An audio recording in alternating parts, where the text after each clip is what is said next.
Welcome to episode 194 of the Whatnauts Review Show, where every week we pick a story and we talk about it. It could be a movie, TV series, anime, comic book, audio drama, all kinds of entertainment. We watch it, read it, listen to it, and then we come back here and we discuss it. My name is Melissa Wilkinson, and I am joined, as always, by Kyle Springer. Hello, hello. You're looking very 90s today, Melissa. Very appropriate. These are the secrets to 90s style.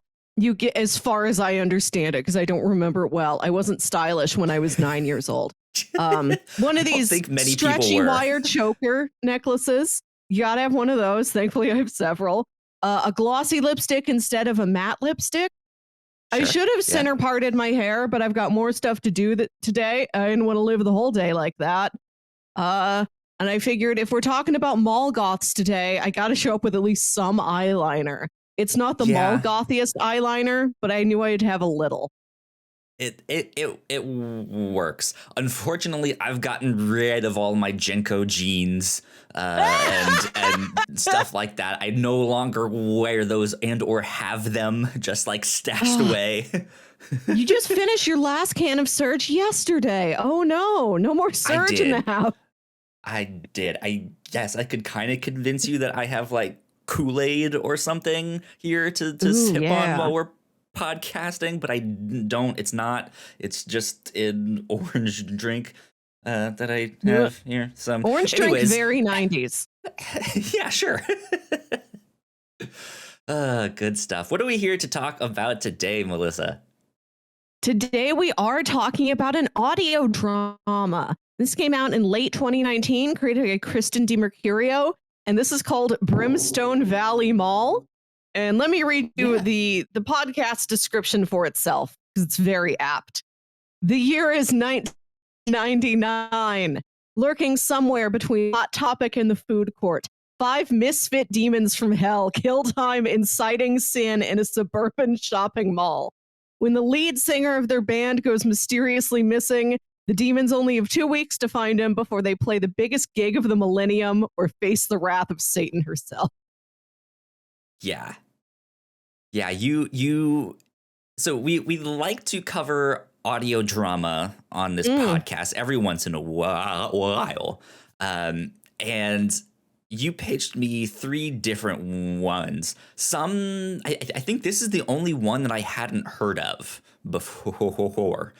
Just was not on my radar, but I am familiar with many of the people who worked on it and stuff like that, because they've worked on multiple shows that we have covered or stuff like that. But the thing that got me to pick this, and it was just a shoo-in, was that this just screams Melissa. Melissa saw this and was like, that's it. That's the chosen one. I want that. Let's talk about it. And I could not resist. I was like, we have to talk about Brimstone Valley Mall because it sounds amazing. I'm a big mall fan. This show quite satirical about the nature of the mall. I think I love a mall far more than the show it does. I dig the 90s vibe. You know how vaporwave I am sometimes. I'm the vaporwave to your cyberpunk counterpart. You know, we came to the table with our respective aesthetics. Yeah. No pastels here today. I put the vaporwave on a shelf. I'm like all black for the demons. It's vapor goth? Is that a thing? If not, we're making it right now. There's pastel goth. It's got to be related. I don't know every aesthetic. Sure. Good stuff. Yeah, I heard you pitch that one, and I was like, we have to talk about Brimstone Valley Mall. That sounds like a lot of fun. And it was. I'm glad I picked this one. This was I had a blast with this. It's it reminded me a lot of the like View Askew Kevin Smith like Mallrats meets Clerks, but it's I understand demons, that. Right? I've never seen Mallrats, and I saw half of Dogma on TV once. but I understand. Yes. Okay. Yeah. So I've never actually seen Mallrats, but I've seen Clerks. And this reminds me a lot of that. And yeah, Mm. I had so much fun with this. It went by really fast, which is a little sad because now I want more. But it was funny. I liked the characters. It Hmm. was equal parts like a good story slash a little cartoonish in how it Yeah. is created and how it sounds and all that stuff, which I didn't mind. I had a feeling that I was maybe not gonna like it as much once I heard how Mm. cartoonish it got, but no, I thought this was fantastic. So I liked it a lot. Brimstone Valley Mall season 1. Go check it Y- out. Go Yeah. listen. It's really Podcast funny. services everywhere. Yeah. Yeah, if you're an audio drama fan, this is going to bring a lot to the table for you. If you're new to audio dramas, I think this is a great one to check out because the cast is I don't know if it's on the smaller side, but each episode, each scene only has a couple characters in it at once. So if you're new to like audio dramas, you don't know how to parse that many voices and noises yet. Like it's good audioscape. They're not throwing a bunch of like sound soup at you, which can happen sometimes. A Hmm. scene will be like maybe three characters. They'll sound very distinct from each other. There'll be another scene that's like three more characters. It's very well balanced. It's very easy to listen to. Yeah, these guys have been making these kinds of shows for a while Yeah. now. So they definitely understand how to set the scene, how to make sure you know what Hmm. characters are there, all that stuff. Yeah, it and I like I mentioned the kind of cartoonish aspect. I don't want that to be a negative of the show. That's not Hmm. what I mean. Yeah. But because it is so dramatic, over dramatic, if that makes sense, that might be a better word than cartoonish. It helps to accentuate like which character Hmm. is which Yes. and stuff like that. And I thought this was fantastic. And Hmm. God, yeah, I just like I remember all of the like feeling the impending doom of Y2K, right? Yes. I just the going to the mall and the teenage, like just the way things sound, the way characters talk. This is such a love letter to the late 90s and I love Hmm. it. It is great. Yeah.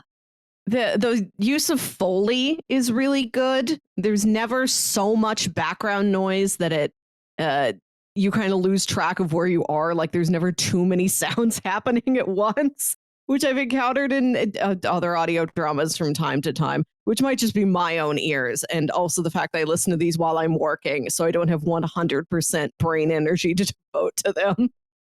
But there's one scene where somebody takes a picture of somebody else on a disposable camera, and to hear that clicking noise of spinning the little wheel around on the disposable camera in this like crisp, clear audio was so good. That was a feeling I didn't know I missed.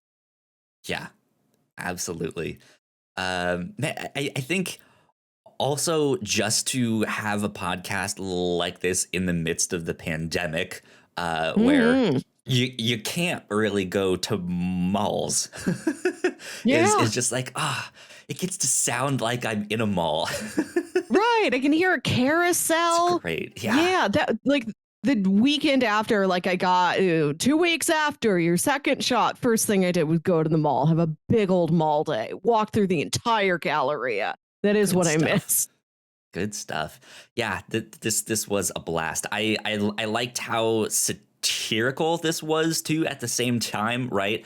This is filled with like knockoff fast food names for different restaurant chains and store chains and stuff like that. Mm, Every single product that could be mentioned had some fake name and it was wonderful. They were all great. except I noticed this like halfway through, and I really dug it. The only products that do have their real names are Hot Topic, which of course, like if you're trying to tell a story about 1990s mall goths and they have to go to a store called like Warm Subject, it really doesn't have the same effect. You have to have the official real product of Hot Topic. And Furby, another item of the 90s, very iconic, but also very demonic. Like that's always been the joke about Furbies. There was a major plot point in the Mitchells versus the Machines. Yes. Yeah. Giant evil Furbies or mini little Furbies will come and attack you. Those are the only two things that I think have their real names. And everything else is like, oh, it's not Radio Shack, it's Gadget Hut. Yeah. Yeah. It's those two things specifically are very plot relevant. So yeah, they had to stand out and be what you know them to be. Yeah, it's kind of funny how you mentioned those, like our memories of Furby are kind of conspiratorial and demonic and right. And like you think that like to have it in some kind of story starring demons at a mall, you'd have to change some things about like how we thought about Furbies, but no, they didn't have to change a thing. So good stuff. You kind of gave the short version of the plot synopsis, the scene dressing. But do you want to mention a little bit more about plot? Yeah. Do we have stuff that we missed here? Yeah, more specifically, we've got this group of demons who work at a mall in Pennsylvania, and they play in a band, and they're getting ready to play this big show on a New Year's Eve concert. And one of these demons has the power to summon other demons, which is very rare. And at this concert, he's going to use his powers to summon all of these demons. And they're going to create this intense evil energy. And like that's going to kick off this Y2K apocalypse. But it's like 2 weeks before the concert. So it's like around Christmas time in the mall. And this demon, their lead singer of the band, has gone missing. Like nobody knows where he is. These demons are trying to they're going to band practice. They got to keep practicing. They got to hold down their jobs at the mall. They're trying to find their friend. They don't know what happened to him. There's teens at the mall that are figuring out their secrets. Yeah. So it's just this, a little bit of a mystery to it. And also every episode opens with an answering machine, which is another great piece of audio from the era. I love that opening. It starts with Hornbloss being like on his answering machine, like, "You've reached Hornbloss, lead singer of the band Mallrat. Talk to me or my friends here. We're definitely not demons. Definitely not from hell. Okay, I'll call you back later." Absolutely. Yeah. It's I guess just to clarify, this is a podcast that you guys can go listen to on your favorite podcasting app of choice. Just search Brimstone Valley Mall. It will pop up right there. It has a bright red cover art. Nice logo. Yeah. So I go check it out. Season 1 is only 10 episodes. It seems like they are working on a season 2. So more will be coming. I know there's kind of a cliffhanger at the end of this one. But yeah, I had a blast with this. Yes, definitely recommend. Check it out. Absolutely.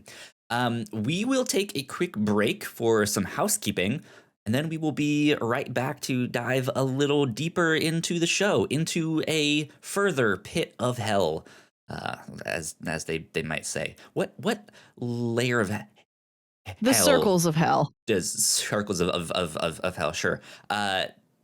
Where would malls be in that? What circle of hell has the best mall? Oh, malls are my heaven. We know this. But what one would have the best mall? That's what I want to know. I feel like the most hellish mall is the most hellish place in the mall is like an old Dillard's that hasn't been updated and feels like all the products are new, but all of the like furnishings and like wall designs, like every other non for sale object in the store feels like it's from like 1986. I think that's a circle of hell. Interesting. Okay. Okay. There you go. Well, yeah, we will be right back. We put a lot of hard work into the shows that we make, and yes, we make multiple different shows here at the Whatnauts, and we'd love it if you check them all out. You can find out more information on our website at thewhatnauts.com, as well as your favorite podcasting platform of choice. When you type in the Whatnauts, all of our shows will pop up right there. Just don't forget to give us a nice rating and review if you like the shows. If you want to support what we do here at The Whatnauts, patreon.com/The Whatnauts is the best place to do that. You can support us for as little as $1 a month. You can get all kinds of exclusive content at the $3 tier. You can also get a shout out and a thank you on all of our shows at the $5 tier. You can support us on Twitch by subscribing to our channel at twitch.tv/The Whatnauts, and we would love to have you all join us for our live streams and talk with us in the chat. And lastly, we have merch. If you'd like to grab yourself a shirt or a sweatshirt or a mug or something else, go to thewhatnauts.com/store to pick up some merch today. And we are back. A big shout out to all of our Patreon supporters, especially those at the $5 tier. So thank you to Sam for helping us out. Thanks, Sam. Yeah, we appreciate it a lot. Thank you, thank you, thank you. Cool things that we have been up to here at the Whatnauts. Horizon Forbidden West is a video game that just came out. We started playing it. We are talking about it on our podcast Crossplay, which you guys can go check out if you guys are video game fans. Let's see. We are also about to record our spoiler cast for season 1 of Peacemaker right after this. So be on the lookout for that as well. And then on the captain's log, Melissa shared with me a bit of Richmond history that I didn't know. I live in Richmond, and she was just like, Kyle, did you know about this? And I was like, no. Fascinating. I had no idea. I only know it because, as evidence from the rest of this conversation, I'm a big retail dork. I like retail spaces. So I told you about a very oddly designed store that once existed in Richmond that you could still go see the remains of. Yeah. So go check that out. That's on the captain's log. So we have plenty of podcasts for you guys to go and put in your ear holes. Do all of that stuff. Cool. I think that's about all of the housekeeping that we got. So I say it's time to get into spoilers. Here we are in spoilers. Yeah. Let's see. I don't know exactly what I was expecting with this show, but it turned out very pleasantly. I loved this so much. I liked that most of it took place in the food court. Oh, like, yes. That like the kind of shopper that I am, like if I went to a mall with my friends, the food court would be kind of the central home base location, right? That's where we would meet up. And then if I had to go shopping and go to certain stores, like I would know what stores I wanted to go to. I'm not the like wander around aimlessly stuff like that. So yeah, we would end up being in the food court a majority of the time, right? I'd be sitting there with my Sbarro pizza and or my Chinese food from some place that I do, who knows what the name is. But yeah, like I just like it felt exactly like I thought it should feel like, and that is, I think, maybe one of the biggest compliments that I can give to the show. Like, it doesn't matter if you are someone who wants to go to all the stores all the time, wander around aimlessly and just window shop, or if you're just someone who like doesn't really want to be there but is like dragged there, or just wants to hang out at the food court. Like, that is like, it had all of those feelings mixed in it, and I was just like, this is perfect. Like, this is wonderful. Mm-hmm. And they worked at Wiener World, which was great. Bunch of dick jokes the entire way. It was wonderful. Oh yeah. Right. And wiener is the word they use constantly. Like almost nobody hardly ever says hot dog. It's wiener almost exclusively. Yep. I think the moment when I knew I was really in on this show is when it's in that first episode where Trainee, whose name you never learn, she's just Trainee. Everyone always cuts her off before she properly introduces herself. Trainee is learning how to work at Wiener World. And she's like, is there a human hand in the fryer? And Ms. Rock screams, who told you could look in the fryer? Yep. I've thankfully never worked fast food, so I've never had like that kind of experience. But it just for a good introductory like comedy beat like that is a great one, right? Where there's human body parts in the classic fryer, which also it tracks with all of the like news stories. They're like, there's a human finger in this chicken nugget. How did this happen to McDonald's? Right. And it just I had a blast. I thought Trainee was going to end up being a little bit more important to the plot by the end of season 1. She is kind of the in character, kind of not.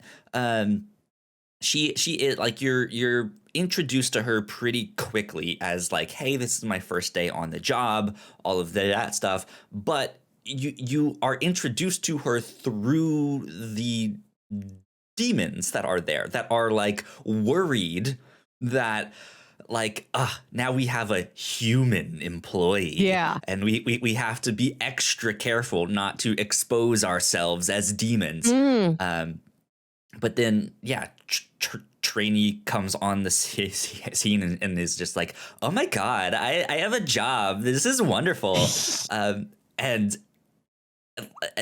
like it feels great to listen to. I like it. But because you never hear her name, I thought that was going to come back by the end of season 1. They couldn't find Hornblast. There was this looming presence of Satan, right? Or just like, hey, there are stronger demons out there that we haven't met. So I was wondering, like, is she actually a demon and she just hasn't like she's done a great job of like not exposing herself so that these other demons don't know, or is this somehow Hornblast and like magical spell demonic punishment thing for something is like you now have to live for a full year as a human and there as a teenage girl in a mall with no or name, something. Trainee only. Well, it's just the fact that like because there's one, she has a line in there where she says at one point like, hey, my name is pretty demonic too, or something like that. But again, you never hear her name, so I'm like, is her name like Lucy or something? Like, is it like, can it be like, let's see, can you make a teenage girl name out of Beelzebub? Like, how do you do that? I was wondering if somehow, some way, once she finally got to say her name, you were just like, oh shit, like this is not who we thought it was, but it's in fact someone else. And I guess that at least has not been the case yet. We still don't know her name, so it could be in season 2. But did something like that cross your mind? With I think the character? Like I said, this show gives you a couple characters at a time, which I really like, that you don't get introduced to everybody all at once.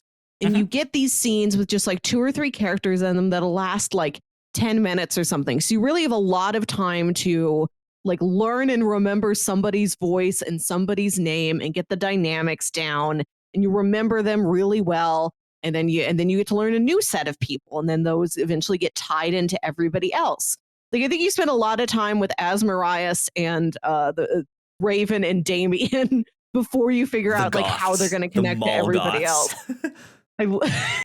Delightful. You got to have them. But yeah, the first episode, I think it's Mizrock, Belzegor, and Trainee mostly.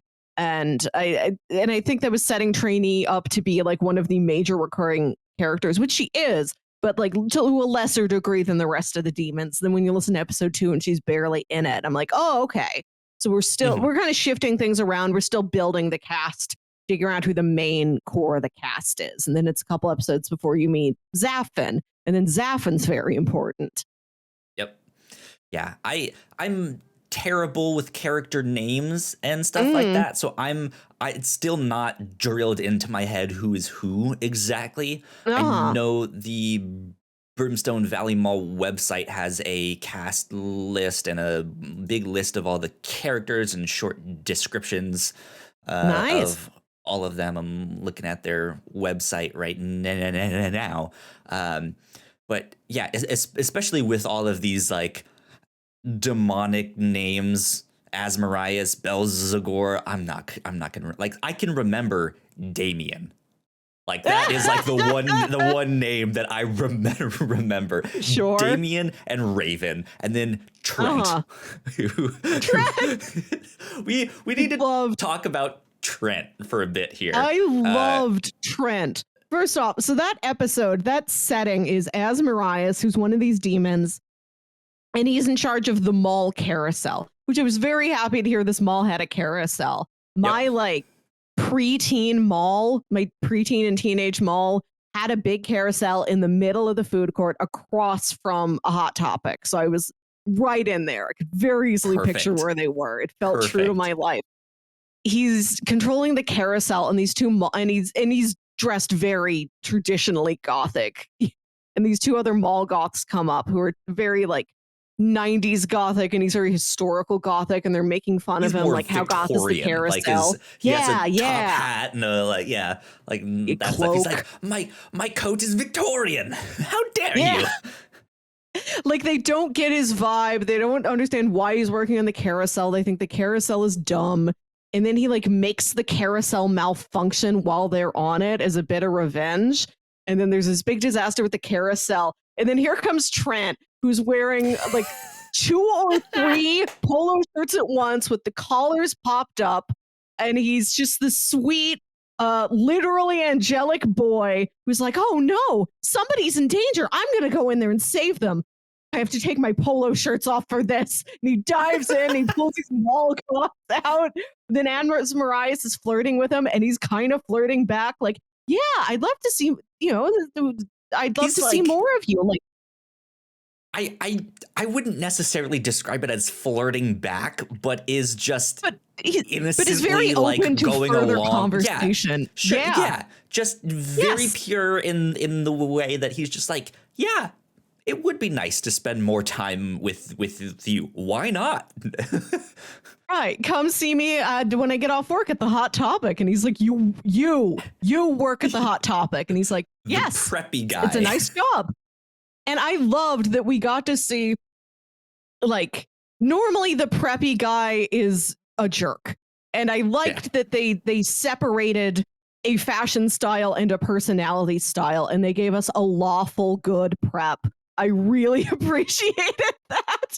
I like that how he likes to dress with his 3 pop collars and the manner in which he, like how he dresses doesn't make him a person who isn't super nice all the time. You can have a pop collar and be an absolute sweetheart. You can have a pop collar and be an absolute sweetheart and work at the Hot Topic and be a good Hot Topic employee.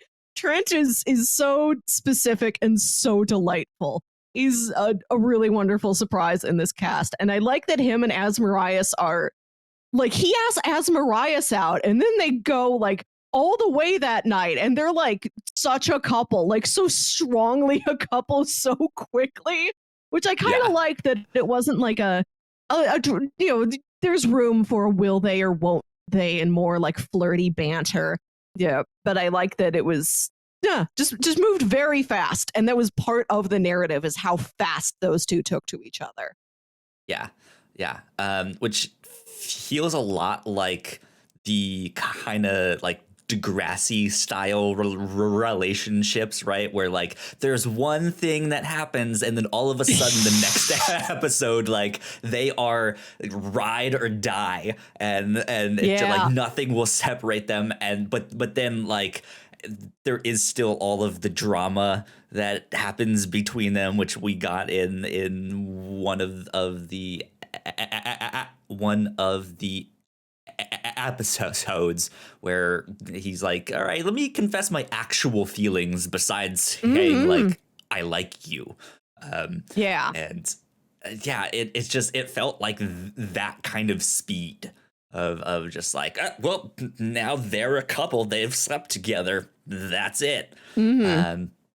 But yeah, that was good. His introduction was hilarious because he just comes out of nowhere. He's like, I hear trouble. You get introduced to this new character, and you're like, whose voice is this? And he's just like, I hear someone screaming for help. Like I must save them.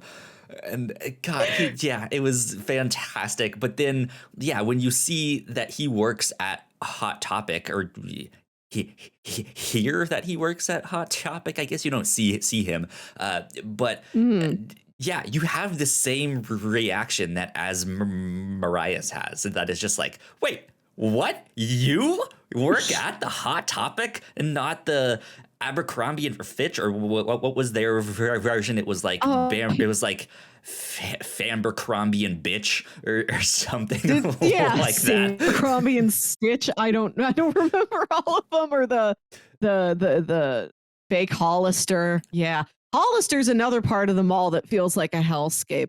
Do you remember old Hollisters and how they were just unnecessarily dark? Yeah. I like that was the only thing that was weird about really them. Went in them, but like I never shopped there either. I think one of my friends went in there once to see what they had. Then she's like, "You have to check this out. This store's weird. It's weird in that it's very normal and preachy and like beachy and preppy, but the lights are just dimmed all the way down. It's so shadowy in there for no good reason. And I think now they're brightly lit and normal." And I'm a little disappointed. I want to go into my shadow store and buy a shirt with a surfboard on it. The shadow surf. But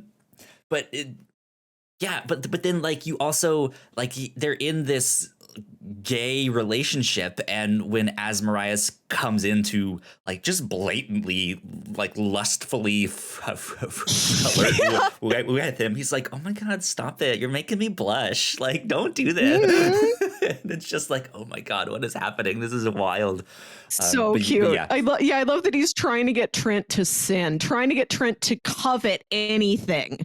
And Trent's like, no, I'm perfectly content. I don't need anything else but you. I have you. I'm not jealous of anyone else. Like, I'm perfectly content. Yeah. But I liked his character a lot. But yeah, I think it was the human characters that I like. I remember them. I remember their names. I kind of don't know which one is which for the demons exactly. I know Hornblass because he's the one that's not there. Right. Which I really like that this whole season is a search for Hornblass. Like nobody knows what happens to him. You only hear from him like on the answering machine or in like old recordings of band practice. You don't really meet Hornblass until the final episode, which is a structure I really dug. Yeah.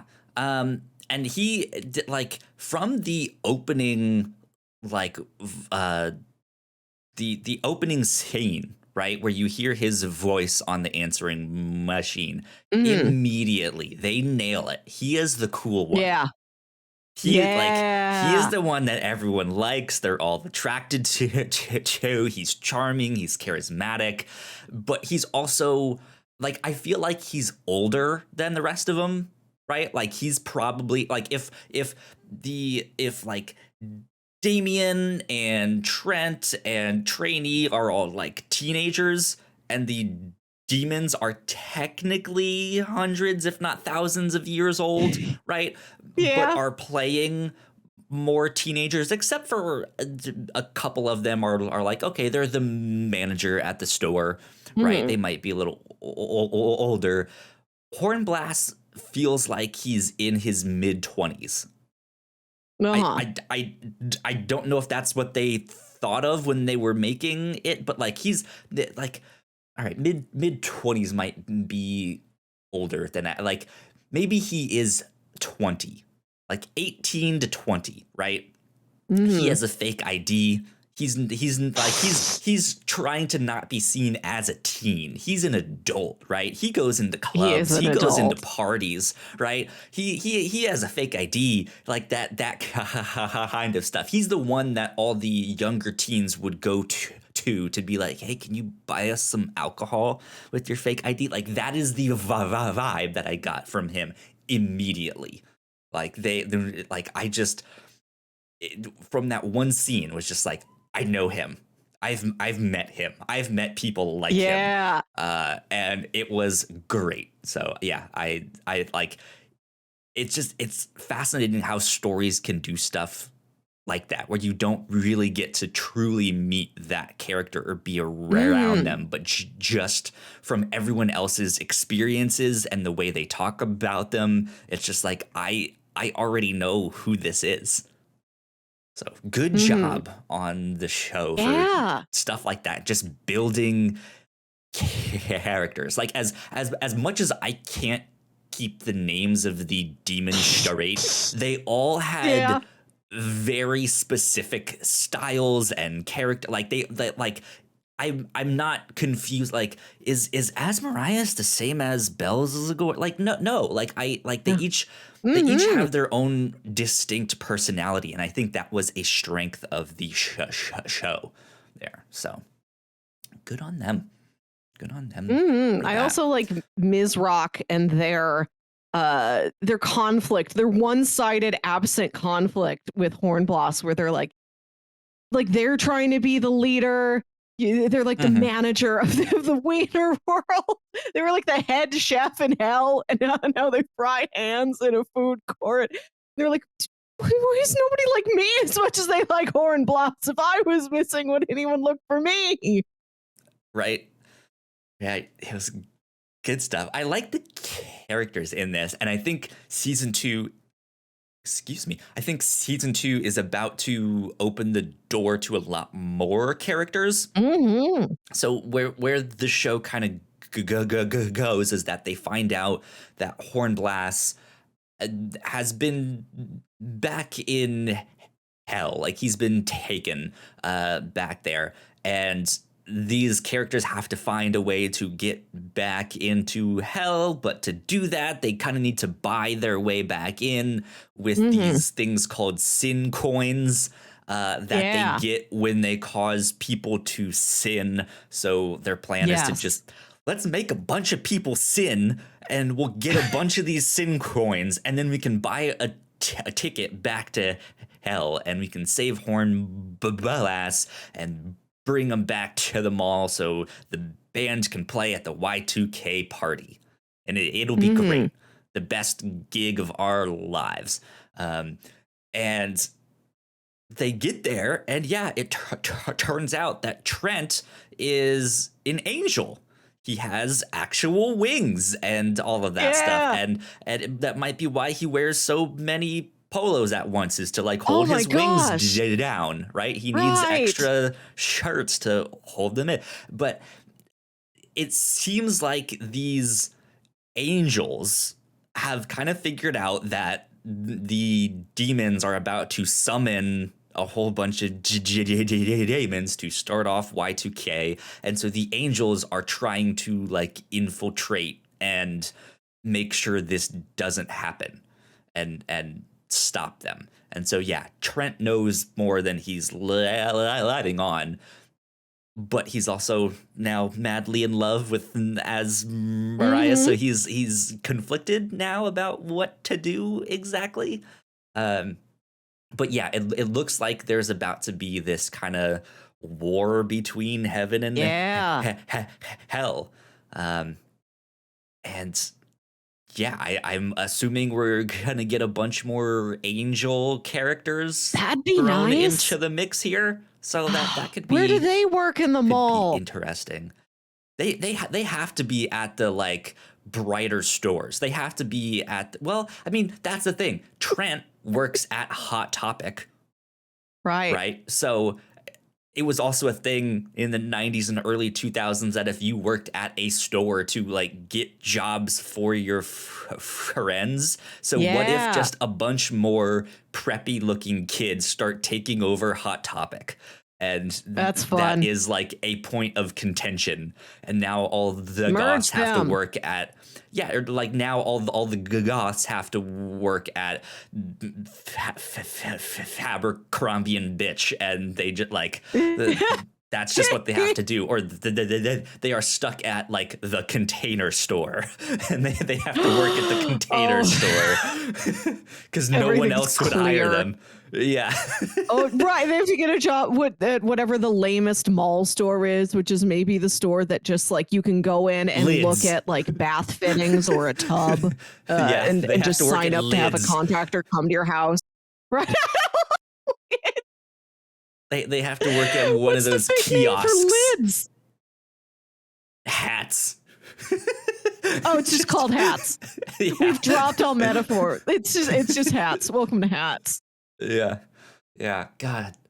I don't know. Yeah. Like I could see something like that where they're just angry at them for like taking over their jobs and stuff like that. But who knows? Yeah. But yeah, I hope we do get a more angelic presence in the mall. That'd be I think fun. that would be a lot of fun.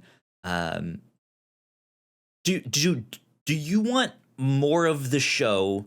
Let me ask you this: more of the show to take place in the mall? This was mostly in the mall, but we did get some scenes like at a character's house or in the train station or in hell.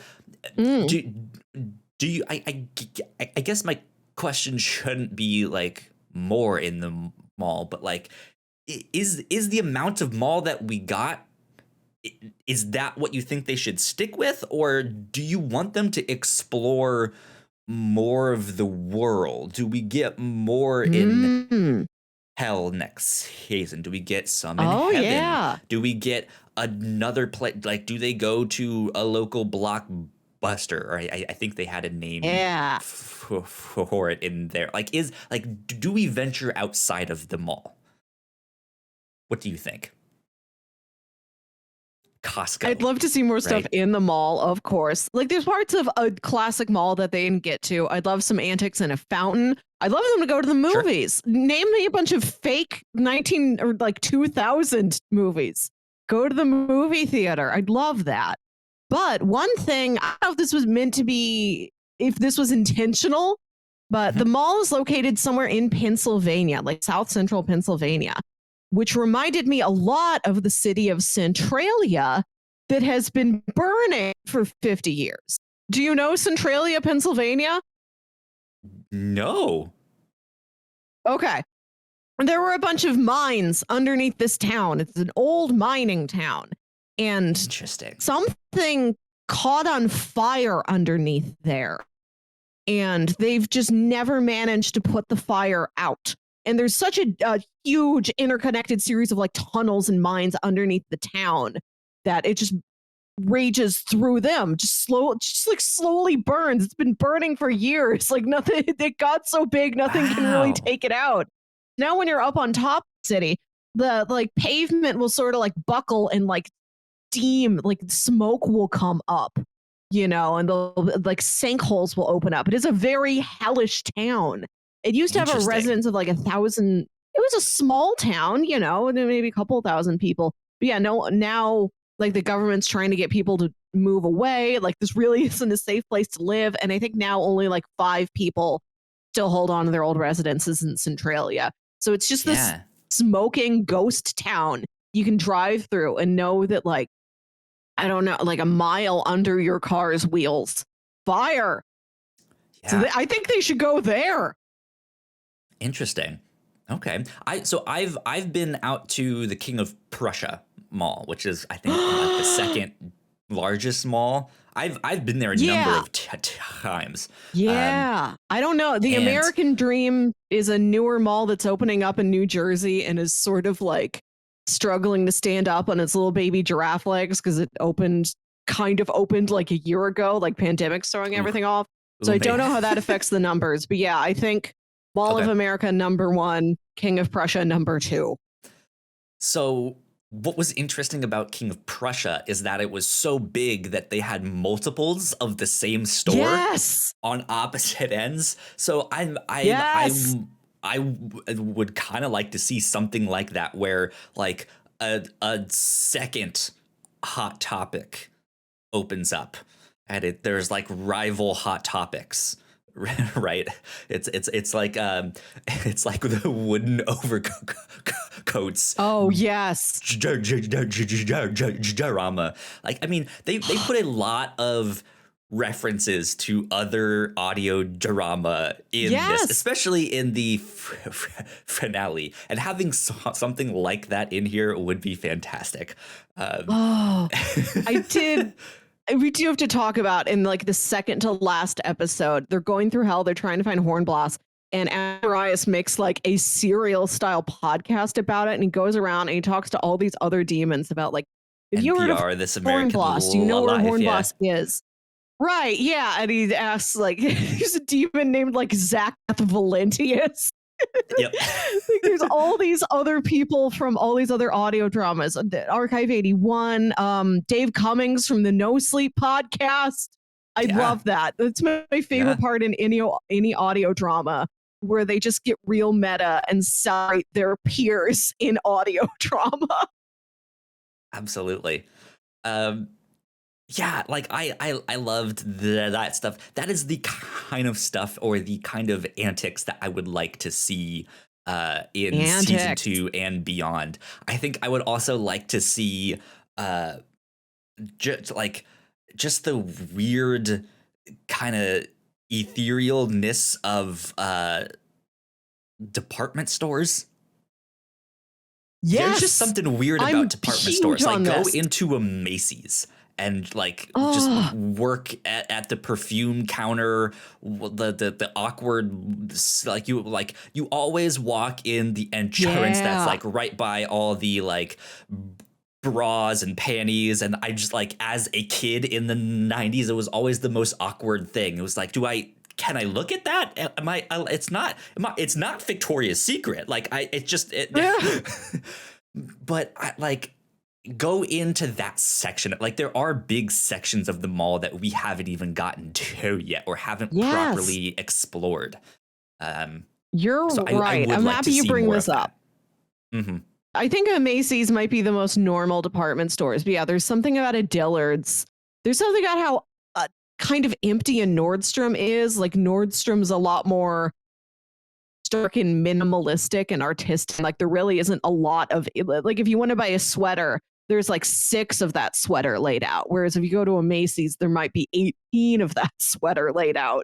So there's something about the weird scale of a Nordstrom that's odd. And I've only ever been to one Von Maur. It was like a standalone place in like a large outdoor mall. I haven't seen it in an enclosed indoor mall, but Von Maur is one of the most surreal places I've ever been. That's a department store that truly feels trapped in the past. Good stuff. So let me ask you this. How did you feel about the kind of like how season 1 wrapped up and where it left us? Let's talk a bit about the finale and stuff like that. What's your thoughts? I love the reveal that Trent is a literal angel. Like in hindsight, it seems so obvious. Why did I never think about it? Of course. Yep. We have all these demons. There must be one angel running around, and it must be Trent. I love that the teens like sold their souls to come down to hell to see this concert. And like, and I was like driving and like running an errand while I was listening to this. So I might have gotten it wrong. I might have been distracted. But are they like one being now? Because it sounded like their voices were like layered over each other. Is there just one I'm not sure Omni exactly teen? how that works.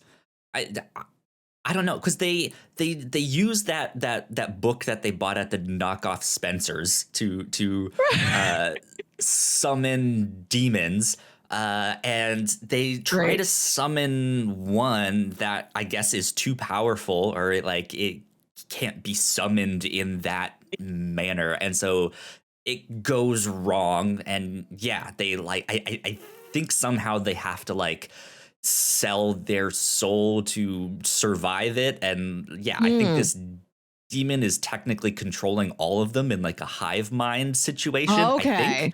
I think. Yeah. But yeah, I'm not entirely clear on that too. I think he can speak individually through one of them if he chooses. But if they're all right there, why not just have this like demonic stacked voice? Right. Great. I love all the layered voices in this show, by the way, particularly Ms. Rock in their like demonic form. I love that they just go out back to the employee parking lot when it's deserted and just like peel their human forms off. That was wonderful. Fun. And hang around and play guitar.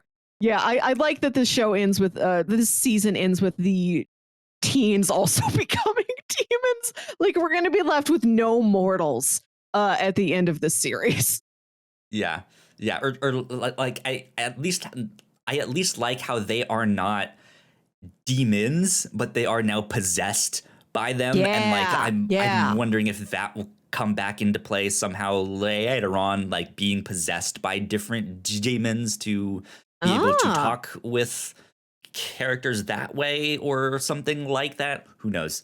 But yeah, I liked that a lot. We're as far as the concert went. How did you?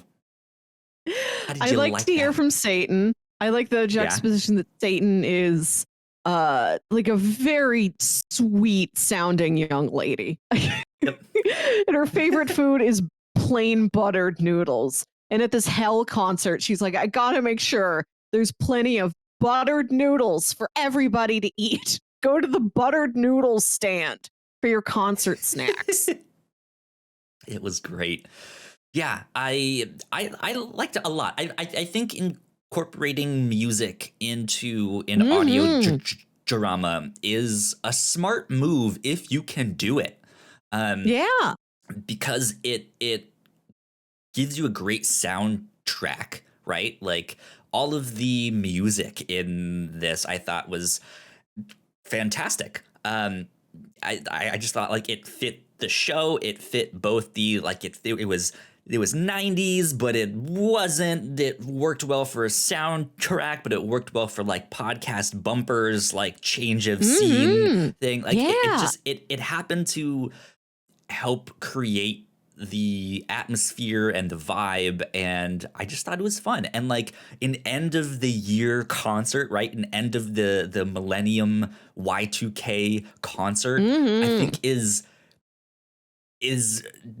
brilliant. Like I there is that like impending doom, because we lived through Y2K. Like that was a legitimate scare of like, what if the computers like all blow up and like we have to go back to the dark ages? Like that was a thing. That was a thing that we thought. And I mean, we got it fixed really fast, but still, like there's something about that kind of party that is just really enticing and fun. Yeah. Like one of my favorite video games, Life is Strange, has a similar thing where it's all kind of culminating in this end of the world party. And it just has this fun atmosphere, like go wild, who cares? It's at the end of the world. We're gonna have so much fun. And yeah, that's what this show was building towards as well. And it was just a lot of fun. I liked it. So This was a great time. The really good characters that you like a lot, that you understand who they are very quickly. Then there's a lot that they're able to do with them.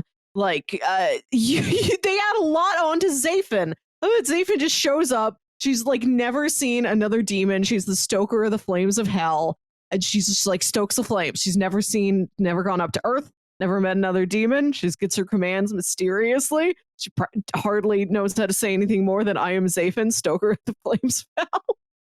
I love to watch her learn. I love that she was reading she just starts reading things. She gets hungry for knowledge. She goes to the fake Walden books and she reads the Babysitter's Gang books, which is really hits my heart. Babysitter's Club, my very favorite books in 1999. It's happy to see that. You get a lot out of this show. There's so much in here, and I think it is a really fun time. Yeah, like I said, great for audio drama to old fans, and if you just want to try out what this format is, like this is a really solid one to start with. Absolutely. So one more thing I want to mention before we get into those rare references and stuff to all the audio dramas that we mentioned. There was something in here that was so oddly specific. And I don't know if this is like a wide thing that other people think the same thing as me, but there was something a character did and said that when it happened, it like hit me and struck me as like, holy shit, like that is one of the most like oddly specific things that I think of for the 90s. And it's not something I think of often because it is just so minute, right? That like when you start to like name 90s things, this would never come up. Right. Which demon was it that had the stash of alcohol back behind the thing? It was Belzegor. They drink holy water as their alcohol. She was the one that got her nipples pierced, right? You do remember that? I don't remember that part. Episode like 1 or 2, I think. They're out back in the parking lot, and I think I think it's her. Again, I'm mixing up names and stuff here. But yeah, if that's her, she mentions that she got her nipples pierced, and then just without even thinking about it, is like, "Do you want to see?"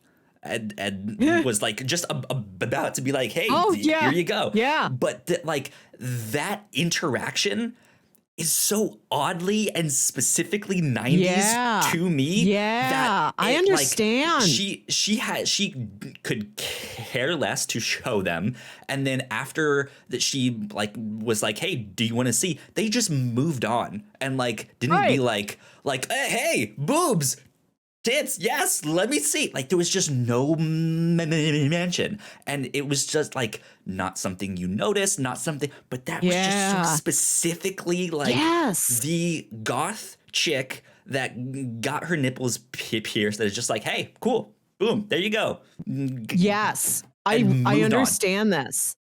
Hey, now I'm trying to remember. My older brother might have had his nipples pierced in the 90s. There you go. I know he had his tongue pierced. He did all that's also he had a lot of piercings. One, he had a tattoo of a dragon fighting a tiger. As one does. Yeah. Very 90s.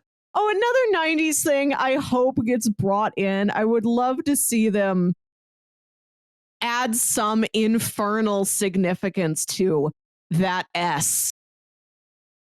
The S everyone knows how to draw.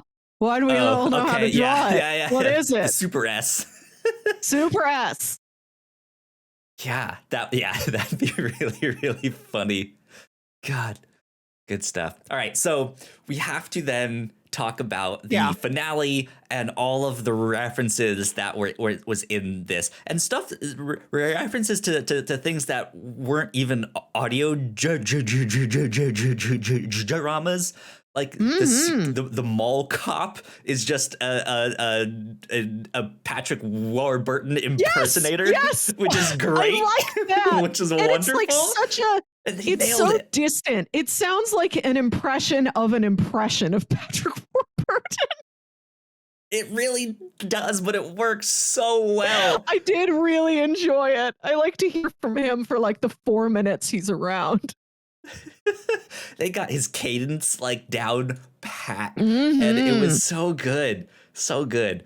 But yeah, there's when they are looking for horn blasts, you kind of mentioned it already. Yeah. One of the characters makes this like NPR This American Lifestyle podcast where they are interviewing people to find their experiences with horn blasts and maybe where he went. Like, what was he like when he was here? What do you remember of him? Where did he go after this?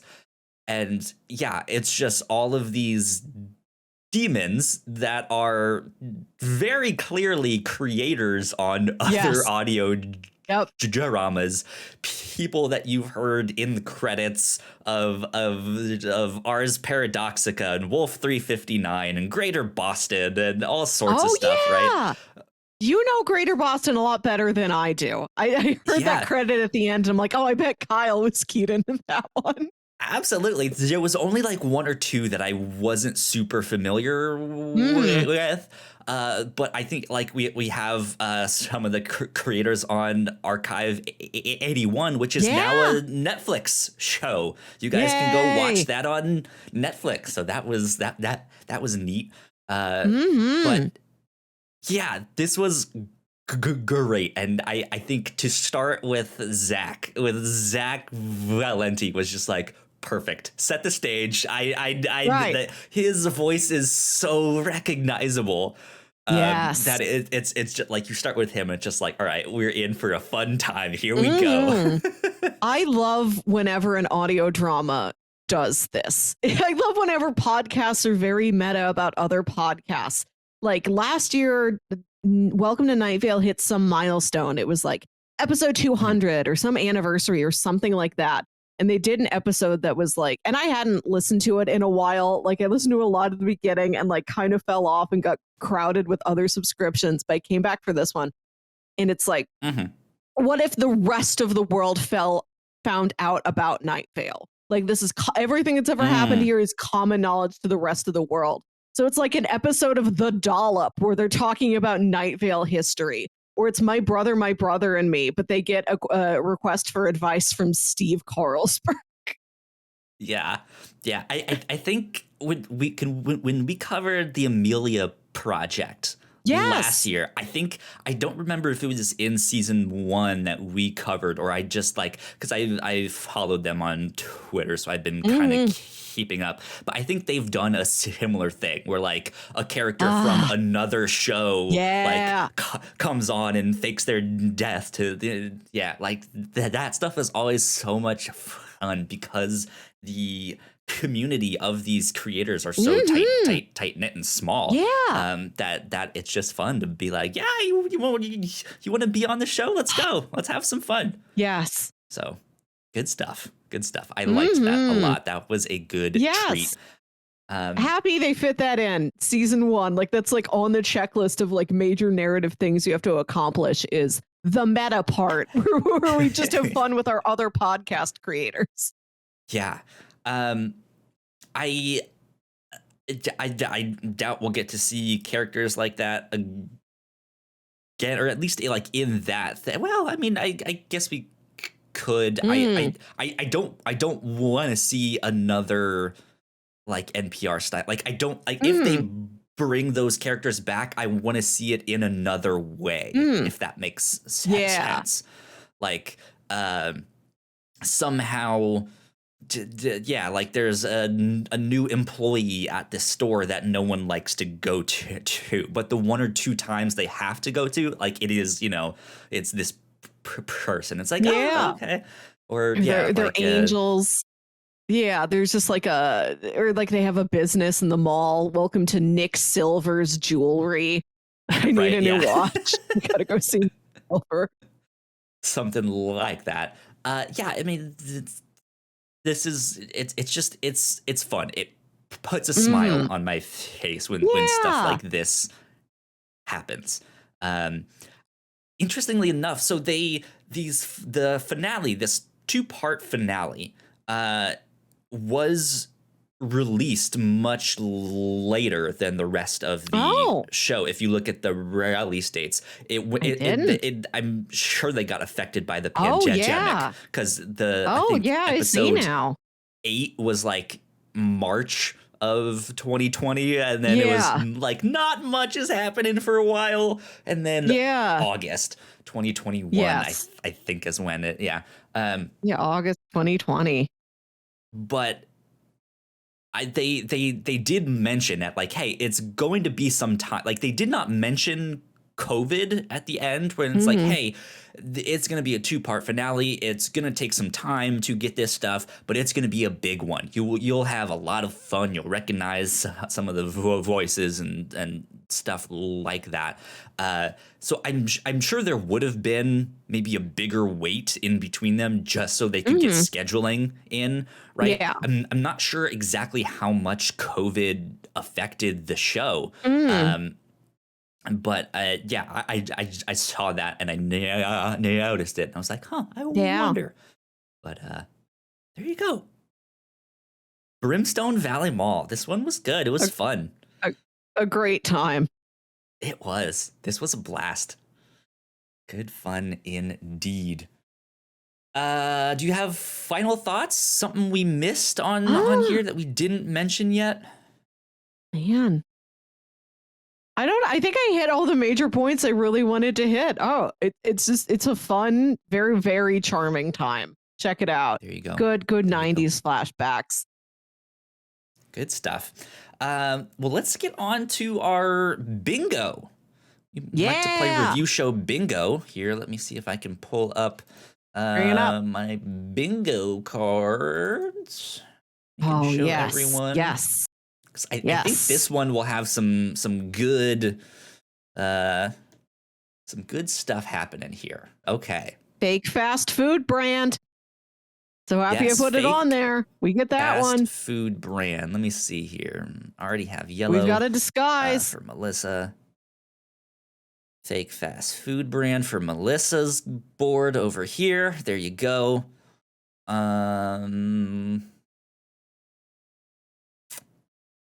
Ooh, you have deadly game on yours. You said a disguise.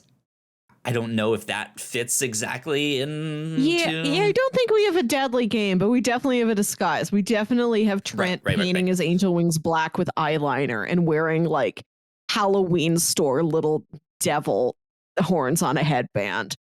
Right. Perfect. Let's see. Use of retro tech. No butler. No releasing an animal to no power outage. Dang. Needle drop period of the time. Did they have a no? Because I guess they couldn't really use the music for a needle drop.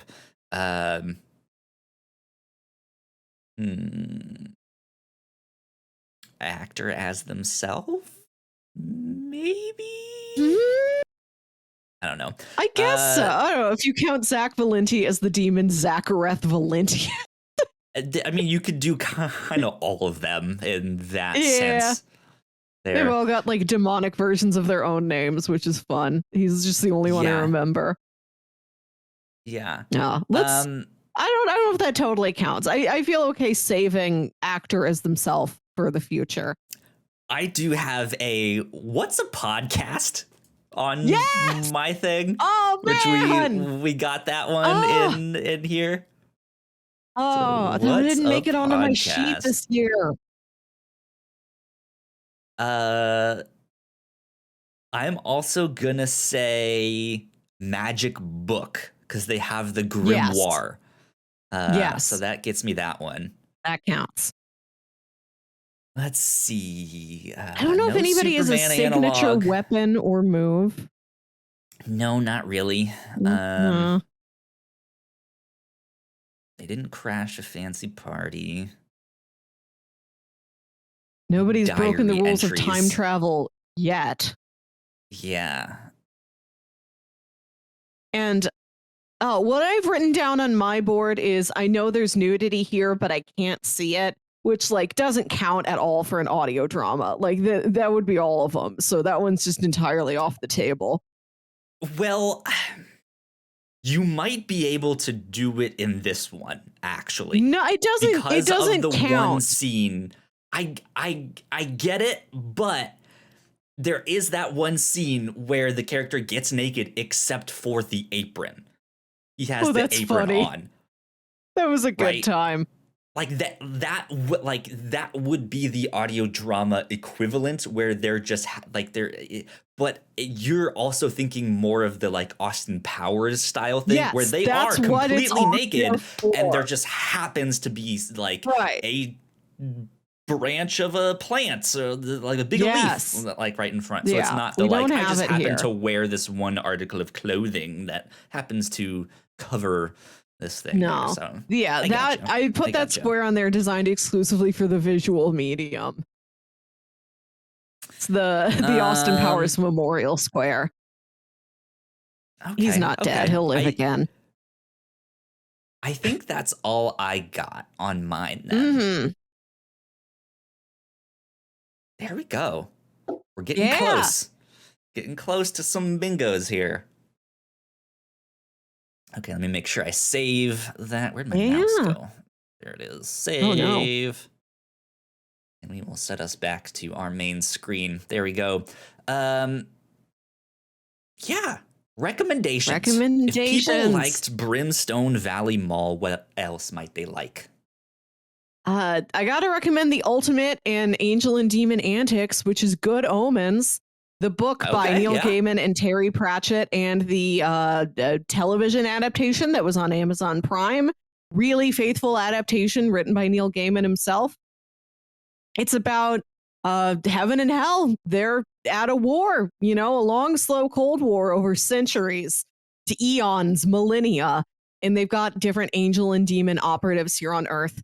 And there's a demon named Crowley and an angel named Aziraphale who have always been each other's opposite numbers in these organizations. They've had different conflicts, had different cooperations over the centuries. They've become great personal friends. And Doomsday is now finally coming. Like this, the apocalypse will be here. And they're like, we don't want an apocalypse. Actually, like we've actually come to like Earth a lot. Please don't destroy Earth. Please don't make one of our sides destroy the other sides. Is there any way we can get out of this? Like the Antichrist is supposed to set off the apocalypse, and they misplaced the Antichrist. They've had their eyes on the wrong kid. So in the coming days, before this is all about to kick off, it's this angel and this demon rushing to find wherever the real Antichrist is and convince him to not do an apocalypse. Very funny. Good stuff. Very charming. And for audio dramas, I would recommend Assassinly. This is spelled assassin.ly, created by Sam Barbaro. Assassinly follows an assassination startup in New York where murder is now legal, so long as you fill out the right paperwork. Join Mallory, the CEO of Assassinly, and Ben, the guy who is letting her stay in his mom's basement, as they navigate and narrate this brave new world to their shareholders. Listen as they launch their business, hire the only 2 assassin applicants left in the city, participate in the murder games, and try their best to turn bureaucracy into profit. This is a very, very silly show from the creator of one of my personal favorites, the Fearsome Morning podcast. Which we covered back on episode 9. Here. Right. Like as soon as I got here, I'm like, Kyle, there's like the one weird specific thing I love that I need to talk about. We have to cover the Fearsome Morning. And I recommend that one too, because it has that same level of comedy and just silliness in that show. So yeah. Completely absurd. Assassinly's a lot of fun. All the assassinating are very low stakes. It's like, my uncle always eats the bacon at the big family brunch. Kill him. And then it's these inept for hire assassins that are trying to figure out how to kill somebody. Real silly. And then for more mall energy, I would recommend there's an audio drama series called The Truth that is an anthology of these short one-shot stories. They were like 20 minutes long. No framing device, no narrative follow through, just like little short stories. And they did an episode that came out January 11th, 2017. This episode is called The Dark End of the Mall. It's written by Casper Kelly, creator of Too Many Cooks. And The Dark End of the Mall is about this woman who works in a bridal store. And this very frantic customer comes up to her, like, acting like he's just shopping. And he's asking her, hey, you guys have like bottles of water and like energy bars behind the counter that you give out to like brides who have been there for fittings like all day. They're there for hours. And it's this guy trying to convince the sales clerk to like give him food and water. And you get the sense that maybe there's some disaster out there that the sales clerk isn't aware of. It's hard to say anything about it without giving a lot away, but this is such a great little piece of fiction. I've gone back and listened to it several times. I've never really gotten into the rest of The Truth. I don't even remember how I found this, but I love The Dark End of the Mall. Please listen to this. I'm just gonna imagine that you were looking for mall podcasts. Like that's you just typed in the word mall in these. There is a show called There is a show called Mall Talk that is, just two ladies talking about their experiences at malls and things they've bought, and they'll have people on to talk about what are your memories of Suncoast Video. Wow, watch out, car talk, right? Yeah. Good stuff. Okay, yeah. So I mentioned the Amalia Project, which is another audio drama podcast, where the story is they are a company that will fake your death. So they get calls from all sorts of clients, and they only take on certain ones. The ones they do take on, they invite in to hear their story, why they want to be killed off, and then they work out a plan to make that happen. And it's kind of absurd. It's kind of silly. I enjoyed it a lot. If you guys are fans of the Bright Sessions, you guys might recognize the voice of Julia Morizawa in there as well. But yeah, I liked that one a lot, and I think that would pair well with this podcast. If you want something maybe more on the like not serious side, but more like darker, irreverent comedy, maybe a little more violent and stuff like that, I would recommend Preacher. It also deals with angels and demons and stuff like that. I read the comics. It is a wild ride. I've seen the TV show as well, which is also very good. Not as good as in my opinion, as the comic, but still worth your time. Yeah, I would say go check that stuff out as well. And then, like I mentioned at the top, Mallrats, as the band in this is named Mallrat, and go watch Clerks too, because that is very much a lot of the conversations that they're having in this, just boring stuff that is just like they're talking about nothing, but it's so fun and it's entertaining to just hear them talk about this nonsense. It's great. So I want to say that we covered the Amalia Project on the review show last year, episode 140. Did you and Paul all talk about Clerks way back in the original incarnation of the show? Did you have a Clerks episode? We did. We talked about Clerks on the Whatnauts podcast, which is now defunct, but you guys can find that on our website still, thewhatnauts.com, if you guys really want to go check it out. But it's old. Long ago. but yeah, we did that too. Good stuff. Yeah. Okay. Next week, yes. Do you want to let people know what we are up to next week while I pull up my pitches for the week after that? Yeah. We are continuing our ongoing monthly series. We talk about something new every week here, but the final episode of the month, as we record it, will take one series and we will cover it all the way through to its conclusion. And we have been reading a manga called Knights of Cedonia.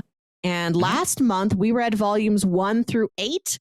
And next week we're going to be talking about volumes 9 through 15, which will conclude the entire series. Short little 2-month series we're doing. Knights of Cedonia. It's also an anime that you can find on the Funimation app. And it's about a future where humanity lives in one giant space station and they're being attacked by these big, gooey, shape-shifting space monsters. And, wouldn't you have it? But like young people have to suit up in giant mech suits to get off these monsters. No adults, Absolutely. Only people who are younger than 26. Absolutely. Yeah, I remember watching the anime of that one a long time ago. And I remember liking it. I was like, man, I should really read the manga of this. And so it's always been one that I wanted to bring to the show here, and finally got ourselves a chance. So that's what we'll be up to this next week. We'll be finishing up the manga of Knights of Cedonia. I think I think you just mentioned it. Volumes 9 through 15. Through volume 12 is available on Comixology Unlimited. You do have to buy the final 3 volumes. They are not included. I will say just briefly, Comixology just changed their app. They updated it, and it's a mess. It is not good. It's ruined a lot of things for a lot of people. It makes searching for stuff a lot more difficult. It makes reading things a lot more difficult. The Comixology Submit program, where creators can submit their comics and have it be on the platform and get paid, is now a lot less creator friendly.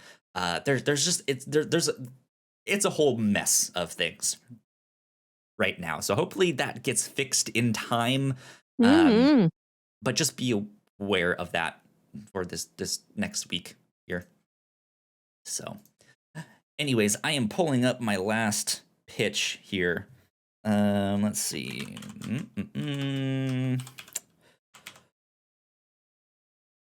I'll give you a sneak peek.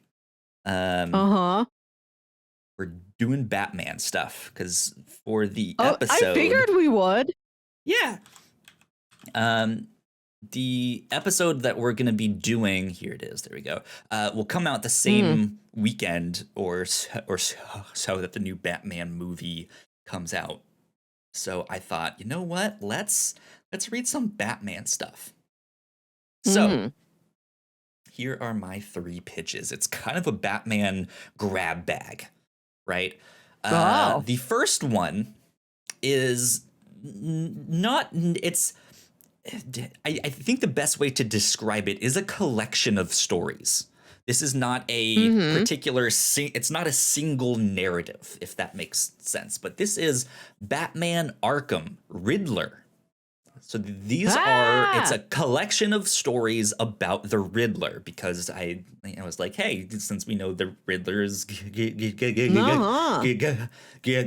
be a big major part of this new Batman film, why not read some Riddler stories? Once again, this is available to read if you have Comixology Unlimited and or Kindle Unlimited. And so the description here on Comixology says, question, what wicked genius leaves clues for the world's greatest detective to lead to his capture, only to arrogantly flaunt how he can cleverly elude it? Answer, the Riddler. The most madcap exploits of Gotham's resident puzzling prodigy are collected here in Batman Arkham, the Riddler. As a criminal mastermind with a propensity for perplexity, Edward Nygma has historically been Batman's utmost intellectually astute adversary. With a wayward acumen for wreaking havoc, his wits are unmatched. Almost. Batman Arkham, the Riddler collects some of the villain's greatest stories by some of the industry's greatest creators, including Scott Snyder, Gardner Fox, Len Wein, Bill Finger, Jim Aparo, Paul Dini, and many more. So Ooh. I thought looks like we've got stories from a lot of different eras of Batman history. If we're going all the way back to Bill Finger. Absolutely. Absolutely. So I thought this would just be a good look into that character's greatest stories, or at least some of them, right? Good stuff there. That's pitch number 1.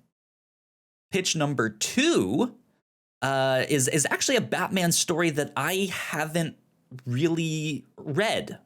I've over the years I've been slowly reading DC Comics, basically all of the stuff they've been printing from Crisis on Infinite Earths onwards, which is like mid to late 80s, and I've made it up through early 90s. So this story is one that I have not read because it is like mid to late 90s Batman. It's called Batman Night Out, and night is Knight, of course it is. It says, after a tumultuous period, including being replaced by Azrael, and a deadly contagion hitting Gotham City, Batman's back to business in this collection of stories by the fan favorite creative team of Chuck Dixon and Graham Nolan, the creators of Bane. As Batman rails from the aftermath of the final night, the Riddler and Cluemaster unite for a uniquely vexing attack, and then Gunhawk and Deathstroke come to town. After all of that, if anything's left of Gotham, Firefly just might burn it to the ground. This collects Detective Comics 703 through 718. So okay, there you go. It just seems like one thing after another, Batman's villains just start showing up all on the same night. He's just like, God damn it. Busy night. Trying to, so. You want to go home? Alfred made dinner. Yeah. My dinner's getting cold.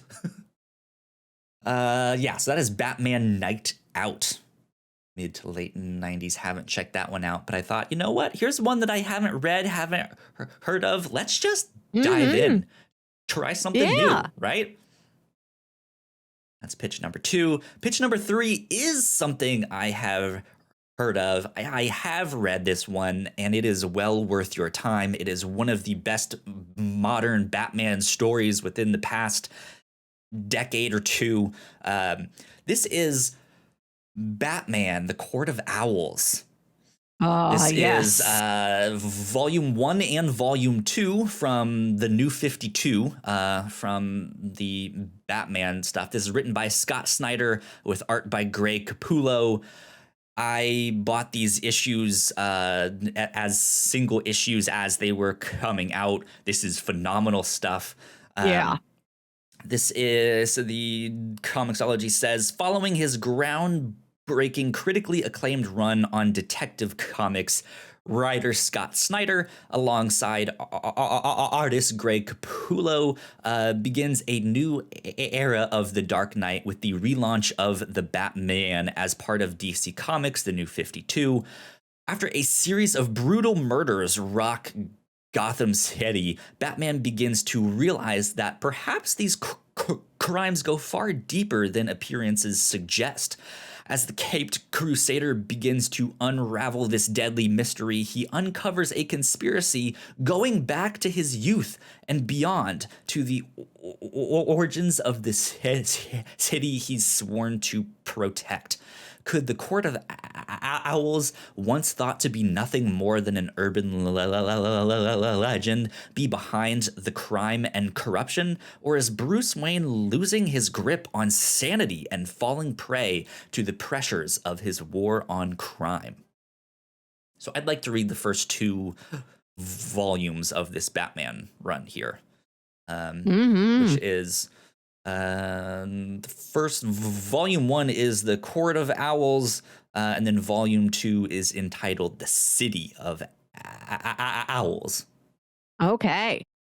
So there you go. Yeah, I've recommended this story a lot here on the show. I've mentioned it a number of times on the show here. So this is also a worthy pick for pitch number 3. Mm-hmm. So pitch number 1, Batman Arkham Riddler. Pitch number 2, Batman Night Out. And pitch number 3, Batman The Court of Owls. You know, it's got to be Court of Owls. I know, even as a comics novice, I know this is one of the biggest stories in recent years. I remember trying to learn a little bit more about comics in like 2012, 2013, 2014. And so many people told me to check out Court of Owls. I know it is a possibility for something that could be brought into this new The Batman movie. So I'd like to know the source material. Let's read Court of Owls. They've kind of hinted at some Court of Owls stuff, maybe at least like an Easter egg in the movie. Yeah. I think they've said that they would like to explore this story if they get to make a sequel to the Batman. Okay. Which would be neat. If you're a video game fan, there is a new Batman-centric game called Gotham Knights, which is supposed to be out later this year, which we think is going to be very Court of Owls centric. So yeah, might want to jump on this and read that story. But that's what we will do in 2 weeks. So keep that in mind. That's in 2 weeks. So next week we will be finishing up Knights of Cedonia. So there you go. That's what we will be up to in the near future here. Good stuff. Good stuff. I think that's about it for this episode of the review show. So, Melissa, where can the people find you on the internet? You can find me on Twitter and Instagram at Wilkywit. That's WILKYWIT. And listen to my other podcasts, Saturday Morning Obscurities, show where me and my brother Jams talk about weird old kids shows you feel like only you remember. Lots of 90s nostalgia there. Our most recent episode is about My Brother and Me, which is an old Nickelodeon live action show just about these 2 brothers and their friend Goo getting into misadventures. Great stuff. If you guys want to find me, I am at Yo Kyle Springer. I should probably mention here, since I didn't mention it in housekeeping and stuff like that, I'm going to be moving soon. Yeah. So in about a month, we might have to move around our recording schedule and do some stuff like that. I'm currently out in Virginia on the East Coast, and I'm going to be moving to Oklahoma to be with my girlfriend. So that's super exciting. But yeah, just I guess something to keep in mind if our schedule down the road gets a little bit wonky for a week or 2. So there you go. But yeah, I'm at Yo Kyle Springer on Twitter. And if you guys want to stay up to date with all of the stuff that we do here at the Whatnauts, we are at the Whatnauts on Twitter. So please go like, share, and subscribe. We're on TikTok as well. Yeah.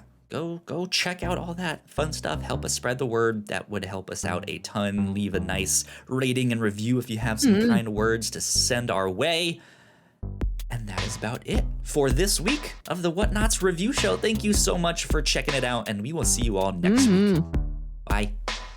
Bye.